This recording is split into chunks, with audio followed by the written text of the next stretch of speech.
MP में BJP सांसद ने की ज्योतिरादित्य सिंधिया की घनघोर बेइज्जती। सिंधिया समर्थक पूर्व मंत्री बोले, बीजेपी सांसद ने नहीं किया अक्लमंदी का काम। जिस कार्यालय का उद्घाटन करना था सिंधिया को, उसका बीजेपी सांसद ने काट दिया फीता। बीजेपी में सिंधिया का विरोध जारी है। खासतौर पर सिंधिया के संसदीय क्षेत्र गुना में सिंधिया के खिलाफ नारे भी लगाए जाते हैं। बीजेपी समर्थक की सिंधिया का विरोध भी करते हैं।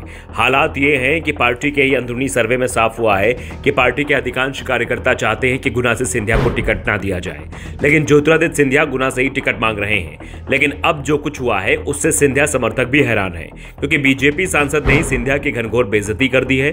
जिसके बाद सिंधिया के कट्टर समर्थक महेंद्र सिंह सिसोदिया ने सफाई देते हुए कहा है कि बीजेपी सांसद ने अक्लमंदी का काम नहीं किया है।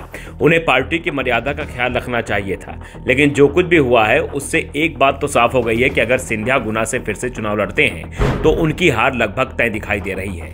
अगर बीजेपी के अंदर इसी तरह का टकराव बना रहता है तो सिंधिया के लिए इस बार भी चुनाव जीतना बेहद मुश्किल होगा, क्योंकि बीजेपी में अभी तक सिंधिया सहज नहीं हो पाए।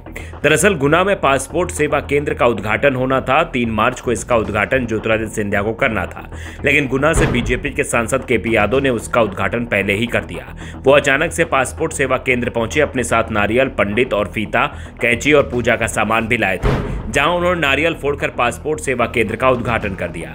अब इसके फोटो भी सोशल मीडिया पर जमकर वायरल हो रहे हैं। कांग्रेस के नेता सिंधिया पर सवाल उठा रहे हैं कि सम्मान पर आज आई तो क्या सिंधिया का स्वाभिमान जागेगा। वैसे इस समय देश के और खासतौर पर मध्य प्रदेश के जैसे राजनीतिक हालात हैं, उसमें सिंधिया के लिए बीजेपी छोड़ना सहज नहीं दिखाई दे रहा है। लेकिन जिस तरह से बीजेपी में उनकी बेइज्जती हो रही है उसे सिंधिया समर्थक भी सहन नहीं कर पा रहे हैं। बीजेपी सांसद केपी यादव के कदम से हर कोई हैरान है, लेकिन उससे भी हैरानी की बात तो यह है कि पार्टी की ओर से केपी यादव को कोई भी नोटिस जारी नहीं किया गया है। जिसके बाद सिंधिया समर्थक ही सवाल कर रहे हैं कि कहीं केपी यादव को पार्टी का समर्थन तो नहीं मिला हुआ है।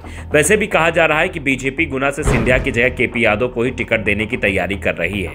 गुना सीट पर पार्टी के सर्वे में भी केपी यादव की स्थिति को अच्छा बताया गया है और यह भी साफ किया गया है कि अगर केपी यादव को टिकट नहीं दिया जाता तो पार्टी में बगावत भी हो सकती है और इसका असर पूरे ग्वालियर चंबल संभाग पर देखने को मिल सकता है। इसलिए पार्टी बैकफुट पर दिखाई दे रही है। तो दूसरी ओर सिंधिया समर्थकों की चिंता बढ़ती दिखाई दे रही है। सिंधिया समर्थक ही अब कहने लगे हैं कि कांग्रेस में सिंधिया को जो सम्मान मिलता था वो बीजेपी में नहीं मिल रहा है।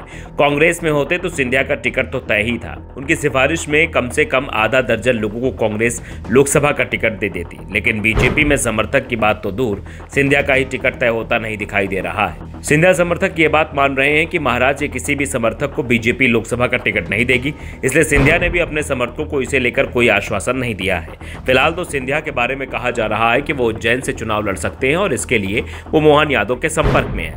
दरअसल मोहन यादव उज्जैन से ही विधायक है और सीएम बनने के बाद उनका प्रभाव इस सीट पर और ज्यादा बढ़ गया है। अगर मोहन यादव ने सिंधिया को हरी झंडी दे दी तो वो उज्जैन से ही चुनाव लड़ेंगे। Bureau report, the Navdarpan news.